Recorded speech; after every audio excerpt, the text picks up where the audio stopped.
Head constable Ranjit મોરીના કેસમાં હવે ફરી એકવાર મોટો વળાંક સામે આવ્યો છે. સુરતના ઉધના પોલીસ મથકમાં સ્ટાફમાં ફરજ બજાવતા હેડ કોન્સ્ટેબલે પોલીસના સેલરી એકાઉન્ટ હેન્ડલ કરતી ખાનગી બેંકની 29 વર્ષીય આસિસ્ટન્ટ બ્રાન્ચ મેનેજરને લગ્ન કરવા દબાણ કરી છોકરીને માર માર્યો હતો. ભાણેજનું અપહરણ કરવાની ધમકી આપી દુષ્કર્મ કર્યાનું ફરિયાદ યુવતીએ ડિંડોલી પોલીસ મથકમાં નોંધાવી હતી. પ્રકરણમાં હેડ કોન્સ્ટેબલની પત્નીએ પોલીસ કમિશનરને અરજી કરી આક્ષેપ કર્યો છે કે યુવતીએ તેના પતિને પ્રેમજાળમાં ફસાવી બ્લેકમેલ કરી રૂપિયા 2.50 લાખ પડાવ્યા બાદ વધુ 20 લાખ નહીં મળતા અને સાથે રહેવા નહીં આવતા દુષ્કર્મના ફોટા કેસમાં ફસાવ્યા છે. ઉધના પોલીસ મથકમાં સર્વેલન્સ સ્ટાફમાં ફરજ બજાવતા હેડ કોન્સ્ટેબલ રણજીતસિંહ મોરીએ પોલીસ સેલરી એકાઉન્ટ હેન્ડલ કરતી ખાનગી બેંકની 29 વર્ષીય આસિસ્ટન્ટ બ્રાન્ચ મેનેજરને લગ્ન કરવા દબાણ કરી પી અને છોકરીને માર માર્યો હતો અને ભાણેજનું અપહરણ કરવાની ધમકી આપી દુષ્કર્મ કર્યાની ફરિયાદ આસિસ્ટન્ટ બ્રાન્ચ મેનેજર યુવતીએ ડિંડોલી પોલીસ મથકમાં નોંધાવી હતી. દરમિયાન આ પ્રકરણમાં રણજીતસિંહના પત્ની રેખાબેને પોલીસ કમિશનરને અરજી કરી આક્ષેપ કર્યો છે કે આસિસ્ટન્ટ બ્રાન્ચ મેનેજર યુવતીએ તેમના પતિનો મોબાઈલ નંબર લઈ તેમના સોશિયલ મીડિયા દ્વારા સંપર્ક કરી પહેલાં મિત્રતા કેળવી હતી અને બાદમાં પ્રેમજાળમાં ફસાવ્યા હતા. ત્યારબાદ અવારનવાર રૂપિયાની માંગ કરી ઉછીના પૈસાની માંગણી કરી હતી, જેથી રૂપિયા 1 લાખ તેના પતિએ આપ્યા હતા અને પૈસા પછી નહીં આપે તો તેને ખોટા કેસમાં ફસાવી પોલીસની નોકરી છોડાવી દેવાની ધમકી આપી હતી. તેમના પતિએ 1.5 વર્ષ અગાઉ આપઘાતનો પ્રયાસ પણ કર્યો હતો.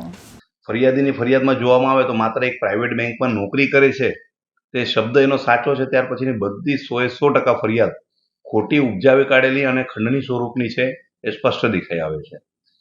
ખરી હકીકતમાં છેલ્લા 3 વર્ષથી મારા અસીલ જે પોલીસ કોન્સ્ટેબલ છે એમનું આ પ્રાઇવેટ બેંકના પોલીસ ખાતાના બેંક એકાઉન્ટ હોવાથી એ બેંકના કર્મચારીના સંપર્કમાં આવેલા હતા અને કેવાયસી ને બધું અપડેટ કરવા પછી અવારનવાર બેંક કર્મચારી તરફથી જે ભોગ બનનાર છે ફરિયાદી એમના તરફથી અનેક ફોનો કરવામાં આવ્યા, મેસેજો કરવામાં આવ્યા છે. ઇવન તમને કહું તો જે ફરિયાદ છે કે ખોટી રીતે કે એસિડ અટેકની ધમકી ને કે મારા ઘરમાં બળજબરી આવતાના અંતે જોવામાં તો અમારી પાસે ઓછામાં ઓછા 1000 જેટલા રેકોર્ડિંગ છે. એ બધા હું પોલીસ કમિશનર શ્રીને અને ઇન્વેસ્ટિગેશન ઓફિસર શ્રીને રજૂ કરવાના છે. અને બળજબરીથી કેવી રીતના ઓડિયો છે, કયા લેંગ્વેજમાં વાપરેલા છે, એ જ્યારે સાંભળવામાં આવશે તો તમામ સત્યતા સામે આવશે. આ તો કાયદા મુજબ જોવા જઈએ તો મહિલાનું નામ ડિક્લેર ના કરી શકાય, બાકી તો એનું નામ ડિક્લેર થાય તો કેટલા બધા ફરિયાદી જાહેરમાં આવશે. અત્યાર સુધી અમારા રેકોર્ડ મુજબ 3 થી 4 પોલીસવાળાના દસ્તાવેજી પુરાવા અમને મળ્યા છે કે તેને આ ફરિયાદી હની ટ્રેપમાં ફસાવેલો છે અને એ બધા ડોક્યુમેન્ટ્સ પણ અમે મેળવેલા છે. અને આનો સોફ્ટ ટાર્ગેટ પોલીસ કર્મચારીઓ જ વધારે હોય છે, કેમ કે પોલીસ પોતે એક એવી નોકરીમાં હોય છે કે જેને ઇમેજની પણ અને બધી રીતે ચિંતા હોય છે કે જે ખાતાકીય એના વિરુદ્ધમાં જો કાર્યવાહી થાય અને પોલીસ ડિપાર્ટમેન્ટમાં એની છબી ખરાબ થાય અને સમાજમાં ખરાબ થાય એટલે આ પોલીસનું જે ખોટી રીતે ફેબ્રિકેશન કરેલી એફઆઈઆર છે જે દેખીતી રીતે દેખાય છે અને પોલીસને ફસાવવા માટેના પ્રયાસ છે. બીજું કે અમારી પાસે આ અમારા જે વિક્ટીમ છે ખરેખર તો અમારા અસીલ છે, ભોગ બનનાર એ છે, ફરિયાદી નથી. ફરિયાદીએ અમારા અસીલનું છેલ્લા 2 વર્ષથી એટીએમ કાર્ડ પોતાની પાસે રાખી મૂકેલું છે અને 2 વર્ષથી સતત એમાંથી પૈસા ઉપાડે છે. બીજી વસ્તુ એમના ઘરમાં એસીથી લઈને એમનો મોબાઈલ એ તમામ અમારા અસીલ પાસેથી મેળવેલું છે. એટલે એનાથી ક્લિયર સ્પષ્ટ થાય છે કે અચાનકથી જે ઇન્સિડન્ટ બતાવવામાં આવે છે એવું નથી, પરંતુ સત્ય હકીકત એવી છે કે મારા અસીલને એનકેન પ્રકારે જે હેરાન પરેશાન કરવામાં આવી રહ્યું છે કે પોલીસ સ્ટેશનમાં આવીને હું સળગી જઈશ ને તમારા નામનો કેસ કરી દઈશ ને બળાત્કારની ફરિયાદ કરીશ. ઇવન રાતના 1 વાગે પહેલા 20 લાખની ડિમાન્ડ મારા અસીલ પાસેથી કરવામાં આવેલી છે અને એના 2 સ્વતંત્ર વિટનેસો બી છે.